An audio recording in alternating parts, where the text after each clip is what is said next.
வணக்கம் நண்பர்களே. பாரம்பரிய சமையல் பழக்கமான தானியங்களை அரிப்பது எப்படி அப்படின்னு இந்த வீடியோவில் பார்க்கலாம் வாங்க. நம்முடைய முன்னோர்கள் அந்த காலத்தில் இருந்தே சமையல் பழக்கத்தில் செஞ்சுக்கிட்டு வந்துட்டு இருந்த ஒன்று சமைக்கும் தானிய பொருள்களை, அதாவது அரிசி, கோதுமை, ராகி இந்த மாதிரி பொருள்களையெல்லாம் அரித்து பயன்படுத்துவது. அரிசியோ கோதுமையோ அல்லது ராகி, கம்பு இந்த மாதிரி எந்த பொருள்களாக இருந்தாலும் அதை எப்படி அரித்து பயன்படுத்துறது அப்படின்னு இந்த காலத்து பெண்களுக்கு நாம் சொல்லி கொடுக்கணும். அதாவது அரிசி, கோதுமை, ராகி அப்படிங்கிற ஆரியம், கம்பு இந்த மாதிரி தானிய பொருள்களையெல்லாம் முழுமையாக சுத்தப்படுத்திக்கணும். அப்படின்னா அதாவது அதில் இருக்கிற சின்ன சின்ன கல், சின்ன சின்ன மண் இது மாதிரி எந்த குப்பைகள் இருந்தாலும் அந்த கல், மண், குப்பைகளையெல்லாம் அந்த தானியங்கள்லேருந்து முழுமையாக சுத்தப்படுத்திக்கணும். அப்படின்னா அதுக்கு ஒரே வழி அந்த பொருள்களையெல்லாம் அரித்து பயன்படுத்துறது மட்டும்தான். அந்த மாதிரி அந்த பொருள்களையெல்லாம் நாம் நம்முடைய கைகளால் அரித்து பயன்படுத்துகிறப்ப நம்முடைய கைகளுக்கு நாம் ஒரு யோகா செஞ்சது போல் பயிற்சி கிடைக்கும். இப்போது அந்த தானிய பொருள்களையெல்லாம் அரிக்கிறது எப்படி அப்படிங்கிறத அடுத்தது பார்க்கலாம். முதல்ல நாம் எந்த பொருளை அரித்து சுத்தம் பண்ணிக்கணுமோ அந்த பொருளை அலுமினியம் அப்படிங்கிற ஒரு ஈய பாத்திரத்தில் போட்டுக்கணும். அதாவது அரிசி, இப்போல்லாம் அரிசி கல்லே எல்லாம் வருது, அதனால் அதை விட்டுடலாம். ஒருவேளை அரிசியிலையும் கல் இருக்கிற அரிசி இருந்தால் அந்த அரிசி, அதுக்கப்புறம் கோதுமை, ராகி, கம்பு இந்த மாதிரி எந்த பொருளாக இருந்தாலும் முதல்ல அந்த பொருளை அலுமினியம் அப்படிங்கிற ஈய பாத்திரத்தில் போட்டுக்கணும். ஈய பாத்திரத்தில் போட்டு நாம் அந்த பொருள்களை அரிக்கிறப்ப அதில் இருக்கிற கல், மண்ணெல்லாம் சுத்தமாக வந்துடும். ஒருவேளை ஈய பாத்திரம் இல்லாதவங்க எவர் சில்வர் பாத்திரத்தில் போட்டுக்கலாம். அந்த பாத்திரத்தில் அந்த பொருளை போட்ட பிறகு அந்த பொருள் மூழ்கி அதுக்கு மேலே 1 இன்ச்சு இருக்கிற அளவுக்கு தண்ணியை தாராளமாக ஊற்றிக்கணும்.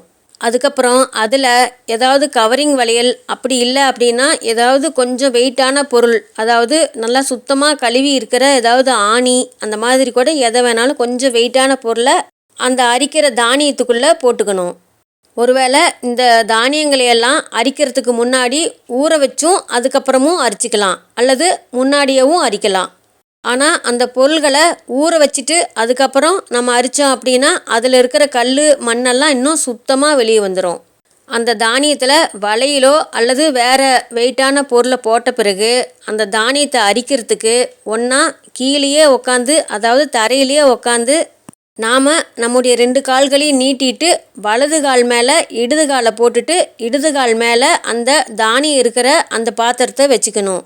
அந்த இடது கையில் வச்சிருக்கிற அந்த தானியத்தை வலது கையால் அரித்து போடுறதுக்கு வசதியாக வலது கால் பக்கம் நாம் ஒரு பாத்திரத்தை வச்சுக்கணும். ஒருவேளை கீழே உட்காந்து அரிக்கிறதுக்கு தெரியாதவங்களும் அல்லது கீழே உட்கார முடியாதவங்களும் சமையல் மேடையிலேயே இதே மாதிரி 2 பாத்திரத்தை வச்சுக்கலாம். அதாவது தானியம் இருக்கிற பொருள் நம்ம இடது தொடை மேலே இருக்கணும். தானியத்தை அரித்து போடுற அந்த வெறும் பாத்திரம் வலது தொடைக்கு கீழ்ப்பக்கம் கீழே தரையில் வச்சுக்கணும்.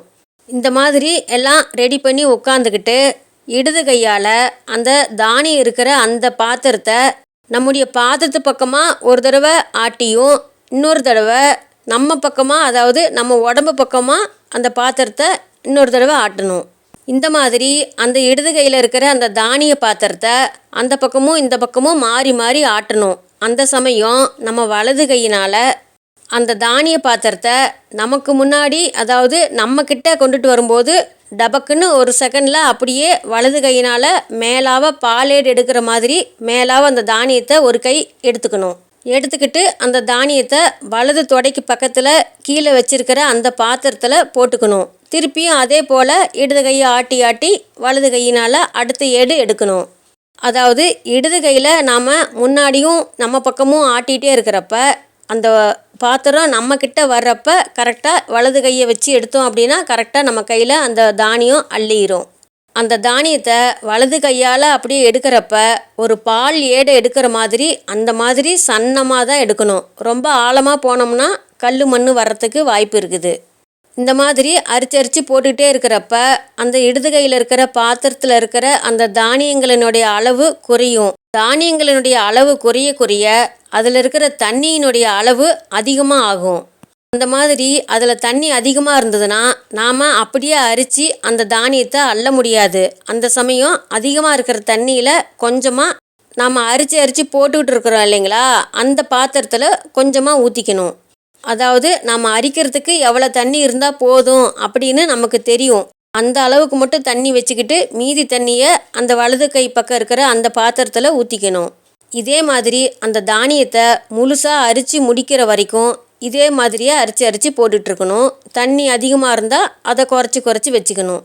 அதுக்கப்புறம் கடைசியாக கொஞ்சம் தானியத்தோட அந்த கல் மண் குப்பையோட நாம் போட்டிருக்கிற பொருள் எல்லாமே இருக்கும். அதில் அந்த சமயம் நாம் என்ன பொருள் போட்டோமோ, அதாவது வளையலோ ஆணியோ அல்லது வேறு வெயிட்டான பொருள் எதை போட்டிருக்கிறோமோ அந்த பொருளை வெளியில் எடுத்துடணும். இந்த மாதிரி தானியங்களை அரிக்கிறப்ப எதுக்காக அந்த மாதிரி வெயிட்டான பொருள்களை ஏதோ ஒன்று போட்டு அரிக்கிறோம் அப்படின்னா, அந்த தானியத்தில் இருக்கிற கல்லோ மண்ணோ அதில் சுத்தமாக கீழே இறங்கி வந்து நின்றுக்கும்.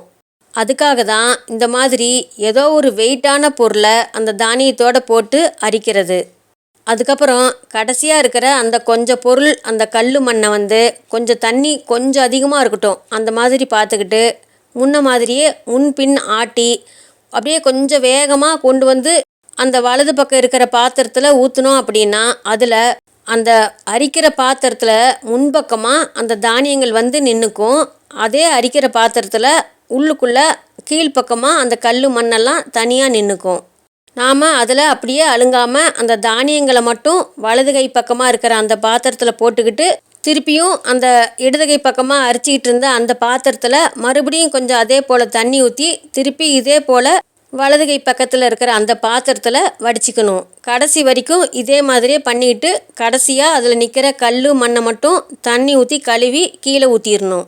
ஒருவேளை அந்த தானியத்தில் நிறைய கல் மண் அதிகமாக இருக்குது அப்படின்னா இதே போல் இன்னொரு தடவை அரிச்சிக்கிட்டோம் அப்படின்னா அந்த ரெண்டாவது தடவை அரிக்கிறதுல அந்த தானியத்தில் இருக்கிற கல் மண்ணெல்லாம் இன்னும் சுத்தமாக வந்துடும். அதுக்கப்புறம் அந்த தானியத்தை தண்ணி ஊற்றி நல்லா கழுவிட்டு வெயிலில் காய வைக்கிற பொருளாக இருந்தால் வெயிலில் காய வைக்கலாம், அப்படி இல்லை சமைக்கிற பொருளாக இருந்தால் சமைச்சிக்கலாம். இந்த மாதிரி நம்முடைய முன்னோர்கள் அந்த காலத்துல எல்லாம் தானியங்களை அரித்து பயன்படுத்தினாங்க. இந்த மாதிரியெல்லாம் நம்ம முன்னோர்கள் சமையல் பழக்க வழக்கத்தில் செஞ்சுருக்காங்க அப்படிங்கிறத இந்த காலத்து பெண்கள் தெரிஞ்சுக்கணும் அப்படிங்கிறதுக்காக தான் இந்த வீடியோ. தெரிஞ்சுக்கிறதோடு மட்டும் இல்லாமல் வீட்டில் இருக்கிற பெண்களுக்கு இது போல் தானியங்களை அரிக்க தெரியாத பெண்கள் அரித்து பழகிக்கிறது நல்லது. வேலைக்கு போய்கிட்டு இருக்கிற பெண்களுக்கு இதுக்கெல்லாம் நேரம் இருக்காது அப்படின்னாலும் ஞாயிற்றுக்கிழமை லீவ் அன்னைக்கு இது மாதிரி செஞ்சு பழகிக்கலாம். அவங்களும் சரி, இந்த காலத்தில் வீட்டில் இருக்கிற இளம் பெண்களும் சரி இந்த மாதிரி பழக்க வழக்கங்களை செஞ்சுக்கிட்டே இருந்தாங்க அப்படின்னா தான் இனிமேல் வர்ற அடுத்த தலைமுறை பெண்களுக்கும் இந்த மாதிரி பழக்க வழக்கங்கள்லாம் இருக்குது அப்படின்னு தெரிஞ்சுக்குவாங்க. அவங்க தெரிஞ்சுக்கிறதோடு மட்டும் இல்லாமல் அவங்களையும் இந்த மாதிரி வேலையெல்லாம் செஞ்சு பழக்கப்படுத்திக்கணும். அவங்க கைகளுக்கும் நல்லது, உடம்புக்கும் நல்லது. தானியங்களை அரிக்கிறது எப்படின்னு தெரியாத பெண்கள் இந்த வீடியோ பார்த்துட்டு எப்படின்னு அரித்து பழகி கற்றுக்கிட்டு செஞ்சு பார்த்துட்டு எப்படி இருந்தது அப்படின்னு கமெண்ட்டில் சொல்லுங்கள். இந்த வீடியோ பிடிச்சிருந்தா இது வரைக்கும் சப்ஸ்கிரைப் பண்ணாதவங்க சப்ஸ்கிரைப் பண்ணுங்கள். உங்களுக்கு தெரிஞ்சவங்களுக்கு ஷேர் பண்ணுங்கள், லைக் பண்ணுங்கள், கமெண்ட் பண்ணுங்கள். மீண்டும் அடுத்த வீடியோவில் சந்திப்போம் நண்பர்களே.